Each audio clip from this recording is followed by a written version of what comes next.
क्या अब हम यूपीआई इस्तेमाल नहीं कर सकेंगे? क्या आप गूगल पे, फोन पे, पेटीएम वगैरह बंद हो जाएगा? तो दोस्तों ऐसा बिल्कुल भी नहीं है। आज के डेट में आप भी ये न्यूज सुन पा रहे होंगे कि भाई यूपीआई बंद हो रहा है, अब हम गूगल पे, फोन पे, पेटीएम वगैरह यूज नहीं कर सकते। काफी सारे लोग इस तरह का बयान दे रहे हैं और आने वाले समय में यूपीआई पूरी तरह से बंद हो जाएगा। तो क्या डिजिटल पेमेंट इंडिया का सपना सपना ही रह जाएगा? तो ऐसा बिल्कुल भी नहीं है दोस्तों, यूपीआई पेमेंट बिल्कुल भी बंद नहीं होगा।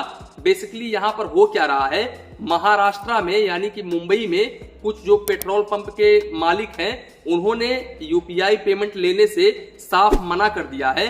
अब वो क्यों मना कर रहे हैं? क्योंकि दोस्तों उनका अकाउंट फ्रीज हो रहा है, उनके अकाउंट के ट्रांजैक्शंस के ऊपर रोक लगाया जा रहा है। अब रोक क्यों लगाया जा रहा है? बेसिकली इसका साफ सा मतलब है साइबर फ्रॉड। साइबर फ्रॉड की वजह से यहाँ पर पेट्रोल पंप के मालिकों के अकाउंट्स को फ्रीज किया जा रहा है और ट्रांजैक्शंस के ऊपर रोक लगाया जा रहा है। अब आप बोलोगे कैसे?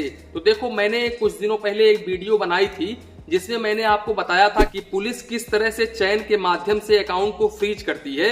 देखो, यहाँ पर किसी भी कस्टमर्स के साथ में फ्रॉड होता है और फ्रॉड का अमाउंट उसके अकाउंट में चला आता है और फिर बाद में वो किसी भी पेट्रोल पंप पर या फिर किसी दुकान पर जाकर के पेमेंट करता है। तो भाई जब पुलिस पकड़ने जाती है ना, साइबर कंप्लेंट होता है और जब पुलिस अकाउंट की छानबीन करती है तो सबसे पहले भाई जिनके अकाउंट में पैसा आया हुआ होता है, यानी कि जिस कस्टमर्स के खाते में पैसा आया हुआ होता है उस कस्टमर्स के खाते को फ्रीज करती है। उसके बाद में उस कस्टमर्स ने जिस दुकान पर पेमेंट किया या फिर जिस भी पेट्रोल पंप पर पेमेंट किया, यानी कि कहीं पर भी पेमेंट किया, फिर बाद में वहां पर उनके अकाउंट को फ्रीज करती है। तो इस तरीके से चैन के माध्यम से पुलिस यहाँ पर अकाउंट को फ्रीज करती है। तो सेम ऐसा ही केस पेट्रोल पंप के मालिकों के साथ में ही हुआ। एक पेट्रोल पंप के मालिक ने बताया कि मेरे अकाउंट में तकरीबन 30 लाख रुपए थे और 218 रुपए ट्रांजैक्शन की वजह से मेरा अकाउंट फ्रीज कर दिया गया। यहाँ पर भाई वो बता रहे हैं कि एक कस्टमर्स आया जो कि पेट्रोल पंप भराया और 218 रुपए का पेमेंट किया, उसके बाद में भाई मेरा अकाउंट जो है वो पुलिस वालों ने फ्रीज कर दिया। इसके अलावा कुछ यहाँ पर पेट्रोल पंप के मालिक ने ये भी बताया कि हमारे ट्रांजैक्शंस के ऊपर रोक लगाया जा रहा है और ये जो प्रक्रिया है, ये जो हो रहा है, ये पहले भी हो रहा था, लेकिन पहले इतने बड़े लेवल पर नहीं हो रहा था जितने बड़े लेवल पर आज हो रहा है। अब इन पेट्रोल पंप के मालिकों ने सब मिल करके एक संगठन बनाया। उसके बाद में इन्होंने अध्यक्ष के पास में, यानी कि जो पेट्रोल पंप एसोसिएशन के अध्यक्ष हैं विजय ठाकरे जी, उनके पास में गए कंप्लेंट लेकर के।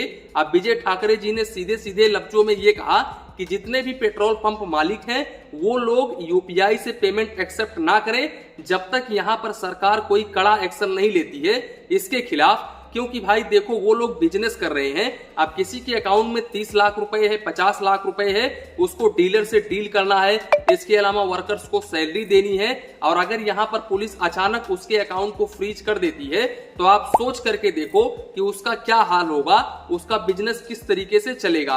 तो इस तरह से नहीं, बिल्कुल भी नहीं करना चाहिए डायरेक्टली अकाउंट को फ्रीज करना। अगर वो लोग काफी दिनों से बिजनेस कर रहे हैं, पेट्रोल पंप चला रहे हैं, तो भाई उनके अकाउंट को बिल्कुल भी फ्रीज नहीं करना चाहिए। और आज के डेट में मैं आपको बता दूं, यूपीआई जो है वो हमारे रोजमर्रा जिंदगी का एक हिस्सा बन चुका है। और भाई आज के डेट में बच्चा बच्चा गूगल पे, फोन पे, पेटीएम कर रहा है। तो यहाँ पर जितना गूगल पे, फोन पे, पेटीएम आज के डेट में हो रहा है ना, उतना ही आज के डेट में साइबर फ्रॉड भी बढ़ रहा है। आप लोग यकीन नहीं करेंगे, लेकिन यूपीआई के माध्यम से इतना साइबर फ्रॉड हो रहा है कि मैं आपको बता नहीं सकता हूं। तो यहाँ पर मैं आप लोगों को बता दूं कि महाराष्ट्र में जितने भी पेट्रोल पंप हैं वो सभी लोगों ने यूपीआई से पेमेंट लेने से बिल्कुल मना कर दिया है। और अब यहाँ पर अगर आप महाराष्ट्र में जा रहे हैं तो आप भाई कैश पैसा लेकर के जाइएगा। वहां पर पेट्रोल भरवाने के लिए आपको कैश की जरूरत पड़ने वाली है, ना कि यूपीआई की।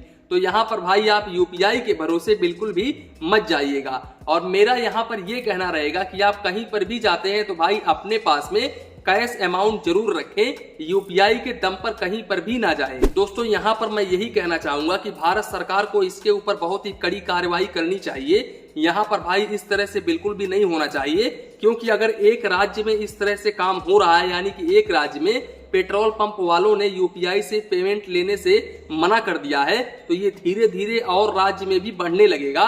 और यहाँ पर एक स्तर पर ऐसा आ जाएगा कि यूपीआई बंद ही करना पड़ेगा। तो यहाँ पर भारत सरकार से मेरा निवेदन है कि यहाँ पर भारत सरकार कड़ी से कड़ी कार्रवाई करे और अगर जो लोग बिजनेस अच्छे तरीके से कर रहे हैं उनके अकाउंट को बिल्कुल भी फ्रीज ना किया जाए और ना ही तो उनके ट्रांजेक्शंस के ऊपर रोक लगाया जाए। दोस्तों यहाँ पर मैं आप लोगों को बता दूं कि एक पेट्रोल पंप मालिक का ही नहीं बल्कि यहाँ पर 30 से ज्यादा पेट्रोल पंप मालिकों का अकाउंट फ्रीज किया जा रहा है और यहाँ पर ट्रांजेक्शंस के ऊपर रोक लगाया जा रहा है, जिसके ऊपर ये बड़ा बवाल खड़ा हुआ है। तो यहाँ पर भाई सरकार को इसके ऊपर कड़ी कार्रवाई करनी चाहिए, तभी यहाँ पर यूपीआई चलेगा, वरना यूपीआई के ऊपर समस्या खड़ी हो जाएगी और डिजिटल पेमेंट इंडिया का सपना सपना ही रह जाएगा।